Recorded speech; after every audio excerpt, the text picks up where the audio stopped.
అమ్మ నమస్తే అమ్మ. అమ్మ మీ పేరమ్మా? బండి పద్మావతి. ఏ ఊరమ్మా? ఏర్లగడ్డ. మీ ప్రధాన సమస్య ఏమంటారు? ఏమన్నా ఇగో ఇట్లాంటి బియ్యం ఇచ్చింది మమ్మల్ని కడుపులో నొప్పులతో బాధపడమంటున్నారు ముసలాళ్ళని. మమ్మల్ని చూసేవాళ్ళు ఒక్కడే కొడుకు, ఆ అబ్బాయి అంతంత మాత్రం. ఆస్తులు లేవు మాకు వెనకాల. మరి మమ్మల్ని ఏం కాపాడతారు అది చెప్పండి. సన్న బియ్యం ఇస్తానన్నారు కదమ్మా. ఇచ్చారు ఇగో ఇట్లా కలిపిస్తున్నారు. ఏంటి చెప్పు. ఇగో అండి మైనపు బియ్యం అంటున్నారు అందరూ. తినబాకుండా కడుపులో నొప్పి, పిల్లలకు కూడా కడుపులో నొప్పి వస్తుంది ఈ బియ్యం బళ్ళో తింటే. మా మనడు మనరాలు రోజు కడుపులో నొప్పి అంటమే. ఏం చేస్తా మామూలు బియ్యం వండి పంపిస్తున్నాం అన్నం క్యారేజీ.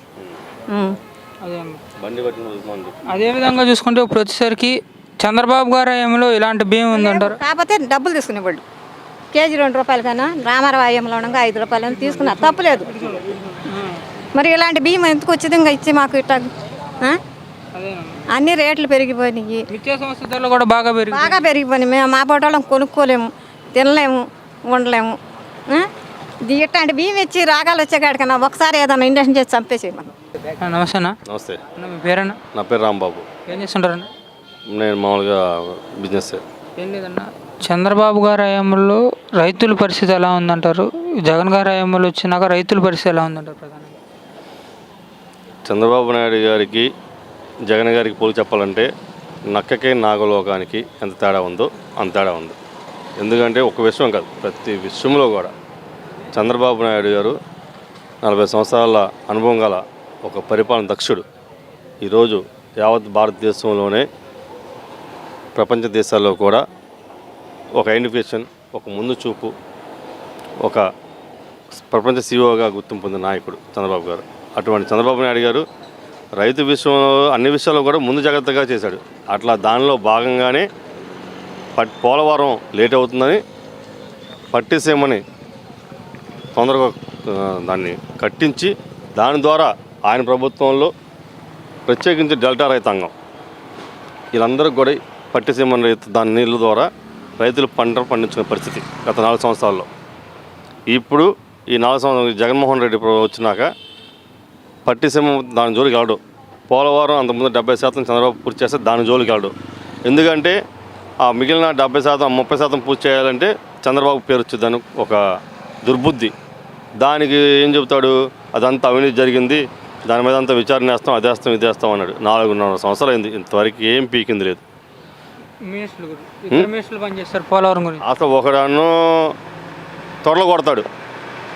అనిల్ కుమార్ అంటే ఫస్ట్ ఇరిగేషన్ మినిస్టర్ ఒకటి పెట్టాడు. ఆడ అసెంబ్లీలో తొడగొట్టేసి ఇదిగో సంవత్సరంలో ఇదిగో వచ్చే సంవత్సరంలో కల్లా మేము పోలవరం పూజ చేసి చూపిస్తాం డ్యామ్లను తెచ్చుకో, లేకపోతే మేసాలు తీపించుకుంటా, లేకపోతే గంగరెద్దుల మీద ఊరెగుతాను త్వరలో కొట్టాడు.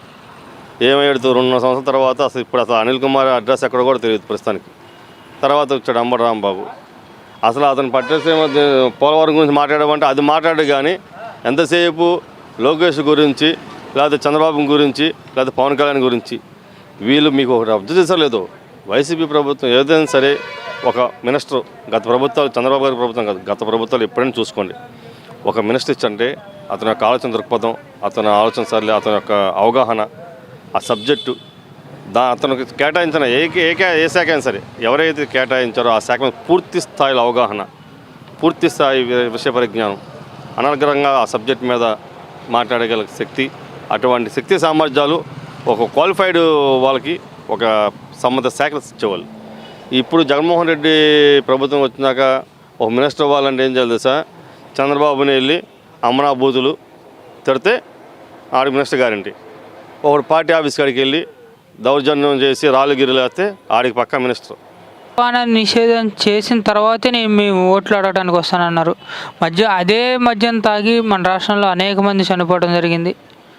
అదే మద్యం దీని మీద మళ్ళీ చంద్రబాబు గారి మీద బెయిల్ రాకముందు కేసు పెట్టడం జరిగింది. అక్రమంగా మద్యం షాపులకి అనుమతులు ఇచ్చారంటూ ఒక కేసు పెట్టడం జరిగింది. ఆ కేసు సంబంధించినంత వరకు బెయిల్, అది కోర్టుకు సంబంధించినంత వరకు తీర్పు రిజర్వ్ పెట్టడం జరిగింది.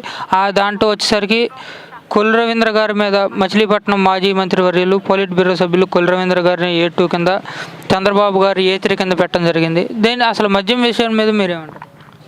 నిజంగా ఈ జగన్మోహన్ రెడ్డి ఏ విధంగా అధికారంలో వచ్చాడంటే అన్ని అబద్ధాలు చెప్పుకుంటూ వచ్చాడు. ఈరోజు 2019లో ప్రతి వర్గానికి, ప్రతి కులానికి, ప్రతి అందరి దగ్గరికి వెళ్ళి నేను అది చేస్తాను, మహిళల దగ్గరికి వచ్చి ప్రత్యేకించి అమ్మ నేను మద్య నిషేధం చేస్తాను, తొందరలోనే అది గ్రాడ్యువల్గా మద్య నిషేధం చేస్తా అన్నాడు. అక్కా చెల్లెళ్ళు అమ్మ అవ్వ తాతల మీద ఒట్లేసి తలనిరిపి ముద్దులు పెట్టి అసలు పచ్చి అబద్ధాల మాట చెప్పుకొచ్చాడు.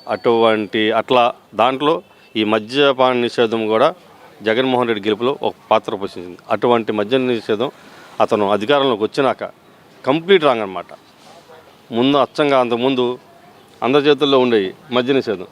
అటువంటిది తర్వాత ప్రభుత్వం చేతిలో ఎంత చాకచక్యంగా ఈరోజు జగన్మోహన్ రెడ్డి ప్రధాన ఆదాయ వనరుగా మద్యం ఒకటి అయిపోయింది. అతను పంచభూతం దోచుకునే ఇసుక, వైను, శాండు, మైను వీటిలో ఏదైతే వీటిని దోచుకుంటున్నాడో దాంట్లో ఒక ప్రధానమైన ఆదాయ వనరు జగన్మోహన్ రెడ్డికి వచ్చేది మద్యం. ఎటువంటి దాంట్లో ఈరోజు బడ్డీ కొట్టుగాడికి వెళ్ళి ఒక సిగరెట్ కొనుక్కున్నా లేకపోతే కనీసం ఒక చాక్లెట్ కొనుక్కున్నా స్కాన్ తీసే పరిస్థితి. అటువంటిది కొన్ని వేల షాపుల్లో దానికి ఆదాయ మార్గం అసలు ఎంత కొంటున్నారు ఎంత అమ్ముతున్నారు కూడా తెలియని పరిస్థితి. అమాంతంగా మద్యం రేట్లు పెంచేశాడు. రేట్లు పెంచేస్తే సామాన్య మధ్యతరగతి మనుషులు మానేస్తారు, తద్వారా నేను మద్యాన్ని దాన్ని అరికడుతున్నాను, బెల్ట్ షాపులు ఏమి ఉండవు అని చెప్పేసి చెప్పుకొచ్చాడు. ఫస్ట్ పెంచాడు దోచుకున్నాడు. తర్వాత జనం ఓడ చేస్తారు, మనకు ఓట్లు తగ్గిపోతాయి అని చెప్పేసి కొంచెం తగ్గించాడు. దాంట్లో ప్రత్యేకత ఏంటంటే విషయం, గతంలో మంచి బ్రాండ్స్ ఉండేవి యాక్చువల్గా ఆంధ్రప్రదేశ్. ఈరోజు గతంలో వైన్ షాపులకి వెళ్ళి ఎట్లా ఉండేది తెలుసా, ఒక ఎంసీనో ఓసీనో లేకపోతే రాయల్ స్టాక్ రకరకాల బ్రాండ్స్ ఉంటాయి. ఆ పేరు పెట్టి మద్యం కొనుక్కునేవాళ్ళు. కింది స్థాయి వాళ్ళు అయితే తక్కువ రకం, కొంచెం పెద్ద ఉన్నవాళ్ళు అయితే బ్రాండ్ ఏదైనా సరే బ్రాండ్ కొనుక్కునేవాళ్ళు. అటువంటిది ఈరోజు అది మినిమం రూపాయి 150, 200, 250 దానికి పేర్లు మర్చిపోయారు జనం అంతా. ఏదైనా హ్యాట్స్ ఆఫ్ జగన్మోహన్ రెడ్డికి. డబ్బులు మందితం, ఎందుకంటే బ్రాండ్స్ మర్చిపోయి రూపాయి 150, 200, 250, 300 ఈ టైప్ ఆఫ్లో జనాలకు అలవాటు చేసి అందులో క్వాలిటీ లేని మద్యం, కల్తీ మద్యం ఓపెన్ చెప్పాలంటే దానికి ప్రత్యేక ఉదాహరణ నేను చలపలు పూజ చేయగలను. మొన్న రీసెంట్గా గత 2 నెలల నుంచి మా ఫ్రెండ్ సర్కిల్గా నాకు తెలిసిన పరిచయం ఎస్పెషల్ 40 సంవత్సరాల లోపు 10 మంది చనిపోయారు. చాలామంది లివర్ కిడ్నీల ప్రాబ్లంలు. ఈ జగన్మోహన్ రెడ్డి వచ్చినాక రాష్ట్ర వ్యాప్తంగా చూసుకుంటే ప్రతి గ్రామంలో కూడా ఈ మద్యం బానిసే. ఎందుకంటే పాపం జనరల్గా ఎట్లా ఉంటుందంటే ఈ మద్యం విషయం వచ్చేటప్పటికి చాలామంది డైలీ కష్టపడే కూలీ సోదరులు అలవాటు ఉంటుంది, సాయంత్రానికి కొంచెం తాగే అలవాటు ఉంటుంది. కొంతమంది ఈరోజు కామన్ అయిపోయింది, అది వేరే విషయం. అందరు మద్యం తాగుతున్నారు. వాళ్ళందరికీ సేద తీసి కొంచెం రిలాక్స్ అవుతాం అనుకుంటారు.